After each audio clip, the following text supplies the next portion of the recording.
Di episode kemarin kita sudah tahu kalau Rey bertemu kembali sama wanita yang ditemuinya pertama kali di sektor 49. Kalian penasaran dengan kelanjutan ceritanya?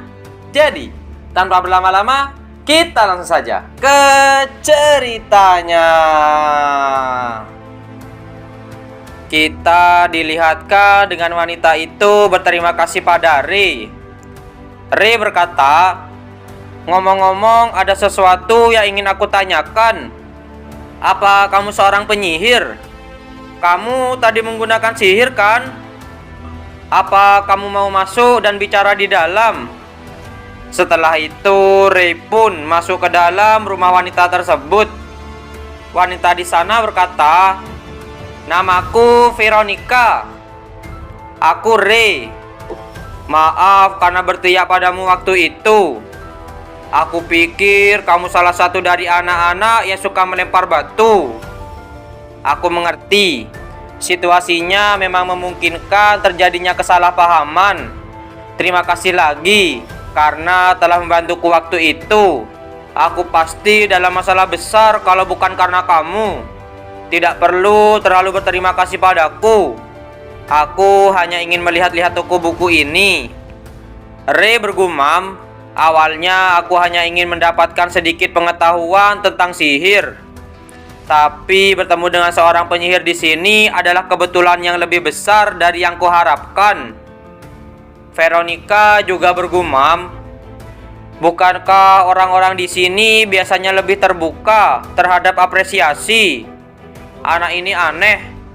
Rey berkata, "Veronica, di mana kamu belajar sihir?" "Kakekku membawaku dan saudara-saudaraku masuk dan mengajarkan sihir." "Kakekmu juga bisa menggunakan sihir?" "Tentu saja, dia seorang penyihir bagaimanapun juga. Bolehkah aku bertemu dengan kakekmu?"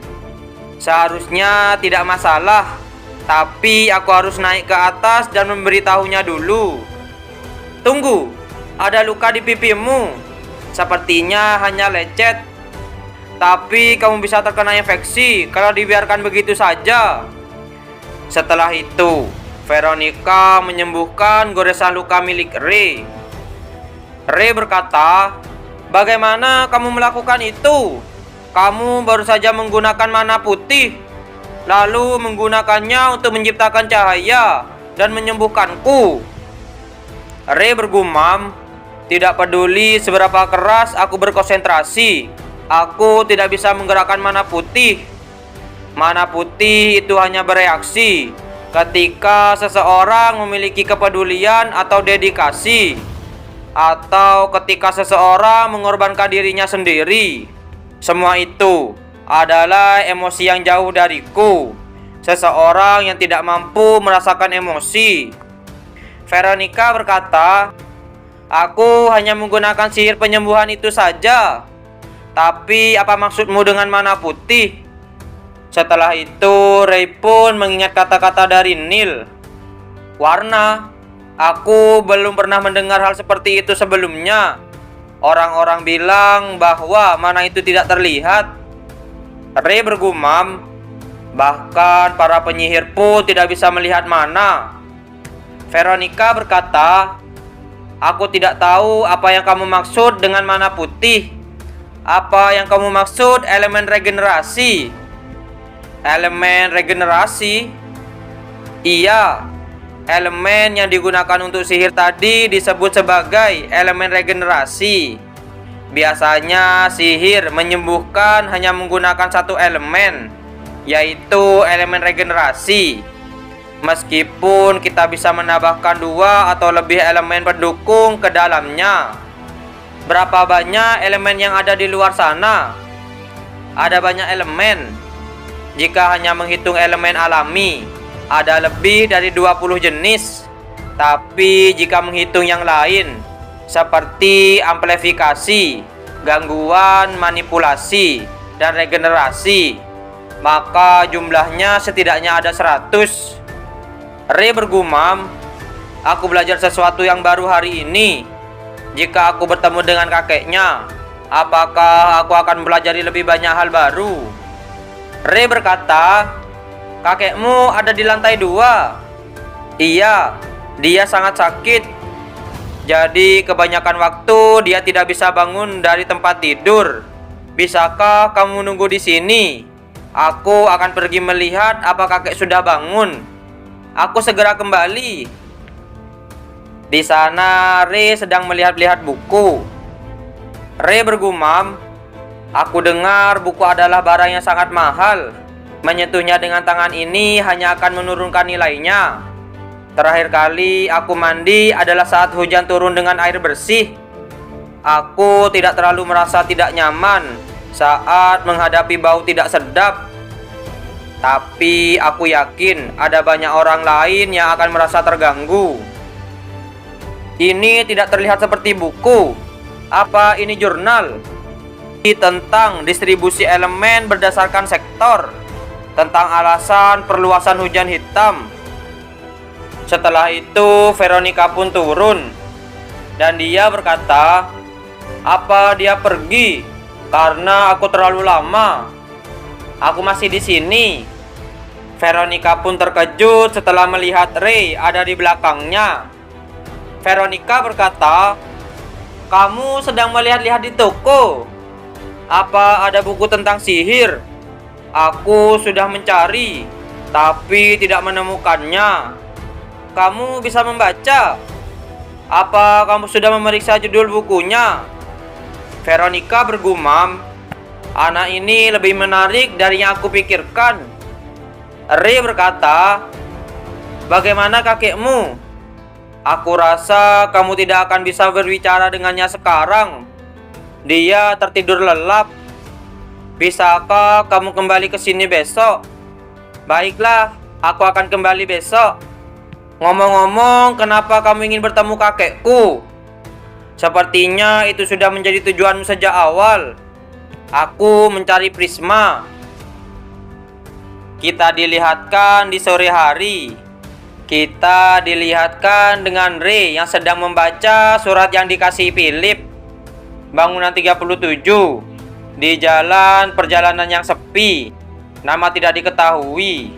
Laki-laki usia 30-an hingga 40-an. Selalu keluar antara pukul 7 sampai 8 pagi dan 6 sampai 7 sore. Dia kembali dengan keranjang berisi makanan dan turun ke bawah. Di seberang sini adalah tempat pria itu tinggal. Semoga aku bisa mendapatkan informasi yang terkait dengan sihir. Informasinya dari Johnny. Dengan tiba-tiba pelayan di sana datang. Dan ternyata itu adalah Johnny. Ray berkata, aku tidak memesan ini. Ini gratis. Kamu pasti hunter kan? Kamu sekarang jadi pahlawan bagi anak-anak. Baiklah, meskipun ada sesuatu yang ingin aku tanyakan, tanyakan saja apapun. Aku bahkan bisa memberitahumu kata sandi penyimpanan tempat ini. Seberapa akurat jadwal pria ini? Hampir 100%. Selama 3 bulan terakhir aku bekerja di sini. Aku sudah melihat pria itu masuk dan keluar dari ruang bawah tanah bangunan itu. Setelah itu, Johnny pun mulai bekerja kembali. Ray bergumam, aku harus menunggu untuk sekarang.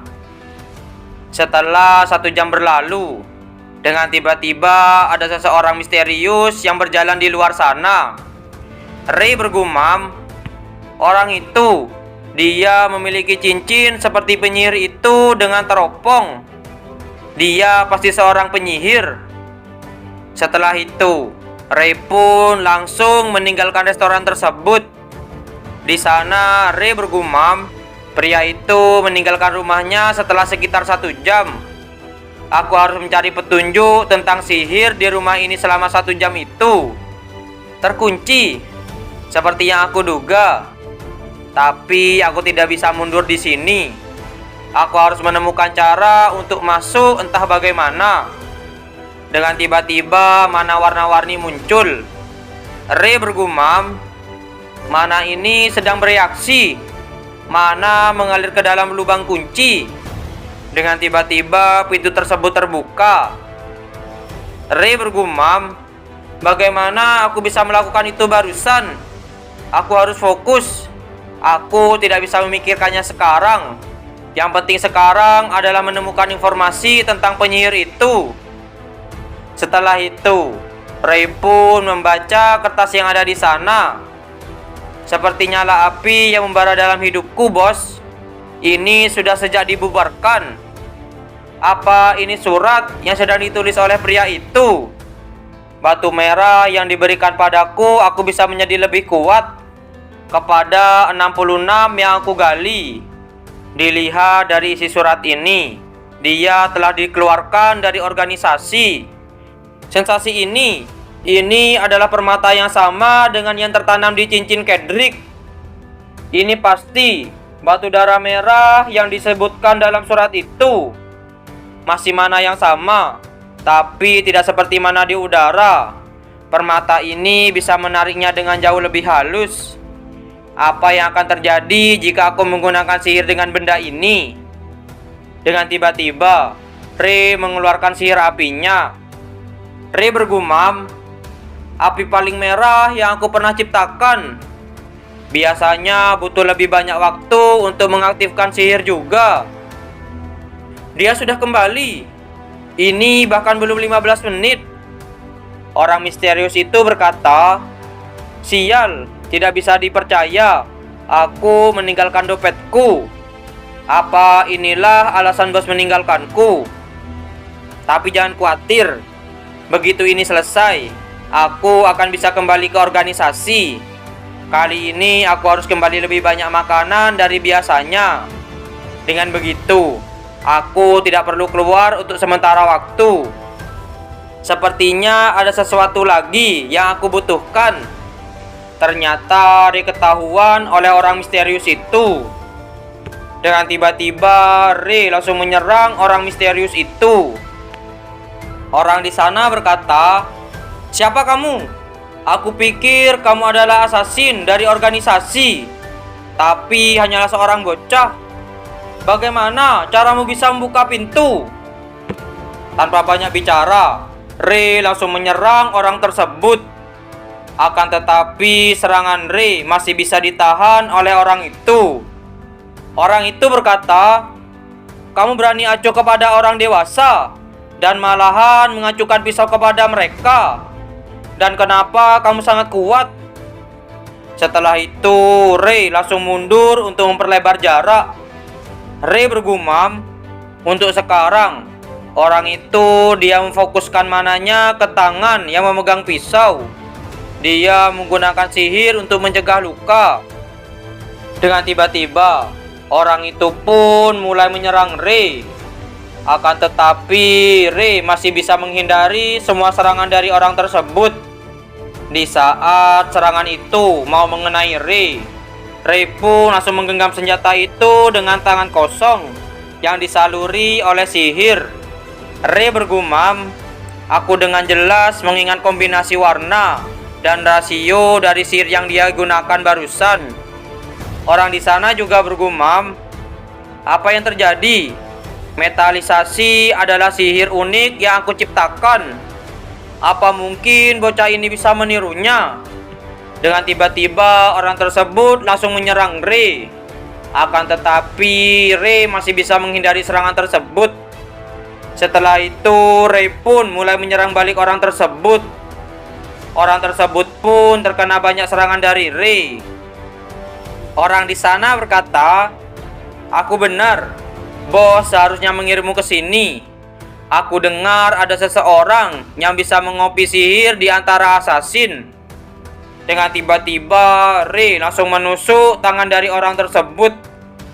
Ray berkata, aku punya banyak pertanyaan untukmu. Jawab pertanyaan dari sekarang dan seterusnya. Aku tidak pernah berpikir bahwa asasin yang dirumorkan adalah semudah ini. Ray bergumam, dari pengalamanku, saat susah berbicara dengan tipe orang seperti ini, jika aku tidak bisa mendapatkan informasi apapun darinya, lebih bagus aku membunuh saja dia di sini. Orang di sana berkata, Aku akan membuat bos tidak memiliki pilihan kecuali mengakui kemampuanku. Dengan tiba-tiba ada sebuah api yang sangat besar mengelilingi orang tersebut. Ray bergumam, mana berputar di cincin dengan intens. Dan karena itu, mana merah cepat keluar dari tubuhnya melalui aliran darah. Jika aku tidak melindungi diriku sendiri dengan mana, ini akan menjadi sangat berbahaya. Tiba-tiba orang itu sudah bersiap dengan serangan apinya. Dan dia pun langsung melancarkan serangan tersebut ke arah Ray. Untungnya Ray masih bisa menahan serangan api tersebut. Orang di sana berkata, "Assassin, kamu kesini pasti untuk membunuhku dan mengambil batu darah merah." Setelah itu, orang itu pun menambah tekanan sihir apinya sampai membuat Ray terpukul mundur beberapa langkah. Ray bergumam, "Aku tidak bisa mendekati dia karena kobaran api ini. Pelindung ini juga tidak akan bertahan lama." Dengan tiba-tiba, orang itu sudah menyiapkan sebuah serangan api yang sangat besar. Ray bergumam, "Aku tidak bisa menangkis itu. Pertama, aku akan memadamkan apinya."